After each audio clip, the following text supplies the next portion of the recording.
Hey, what's up guys? It's Mr. Bodangos 247. In today's video, I'm gonna be going over how I paint my rifles.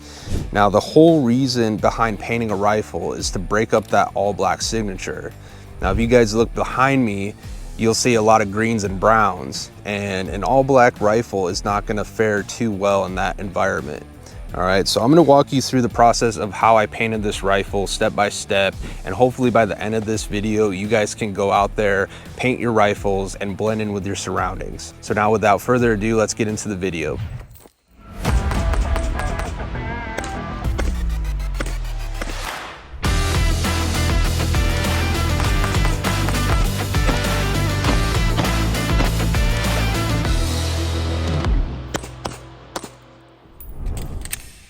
All right guys, so step number one, get some painter's tape and mark off areas on your rifle that you don't want to paint, i.e. the lenses on your optic, the turrets on your optic. You could choose whether or not to tape off the muzzle device or the trigger or anything else. I didn't paint those. It doesn't mean that you don't have to. All right guys, so as you guys can tell, I marked off all the areas that I don't want to paint. Sight glass, the turrets, the rings, anything that has definitive numbers that I need for this rifle. I've even taped off the trigger because I don't like paint on my triggers. And as far as the bipods, make sure they're fully depressed into the bipod because we don't want to be painting the legs that come out of it. You guys can choose whether or not to paint your muzzle, but I plan on running a suppressor in the future, and I'm not gonna paint my Surefire War Comp.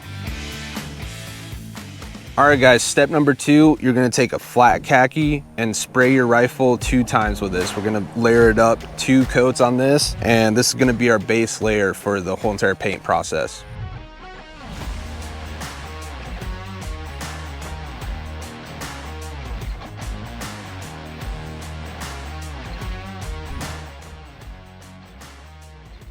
All right guys, so step number 3 is we're gonna be taking deep forest green and we're gonna be painting diagonal lines on both sides of the rifle. Now, the diagonal lines, it doesn't matter how far apart they are on the rifle, that doesn't matter at all. So you can kind of judge it how you want it for your rifle. I kind of just went maybe like every 5 inches and made sure that I had a good streak all the way across.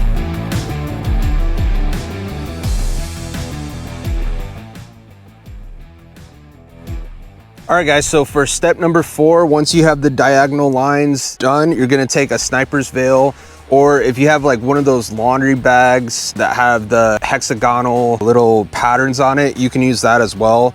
I chose a sniper's veil because that's what I had lying around. So you're gonna drape that over the rifle. You're gonna take flat earth brown and do little streaks, and I kind of just follow where the khaki is to get good streaks in there, and I go on both sides of the rifle, and I also do the bottom of the rifle as well. All right, and what you're trying to do is like, you're just kind of hitting it and quitting it, if that makes sense. So like, I'll just hit it, I'll move up a little bit. I'm just gonna hit it in random spots. Like once I take this off, like you'll see the little pattern, and I'm just kind of following the pattern of the rifle. Whatever tan areas I could see, I'm just hitting it a little bit. And you can go this way too. Try to hit it the best you can, and we're not trying to overdo this because with my other rifle I did not overdo it, and it turned out pretty well. All right guys, so for step number 5, you're gonna leave the sniper veil over your rifle, and you're gonna use army green, and we're gonna be doing the same thing, just running down the rifle, just doing quick little spritz to get these little diamond patterns along the rifle. I'm trying to hit it in places where I think it needs it. I'll probably add a little bit more green on this just because my environment's more green.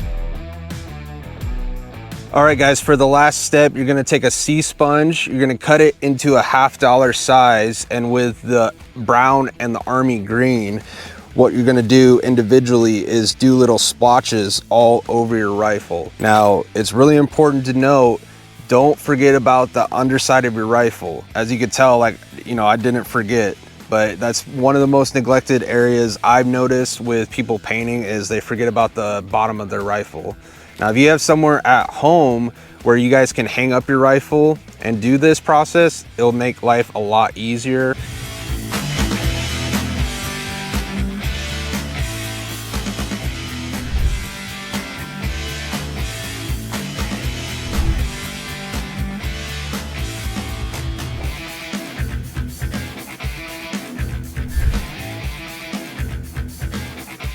All right, guys, that's it. That's how you paint a rifle.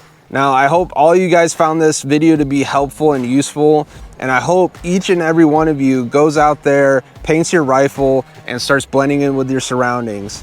Now, as always, please like, subscribe, and share, and remember to stay safe, stay lethal. We'll see you later.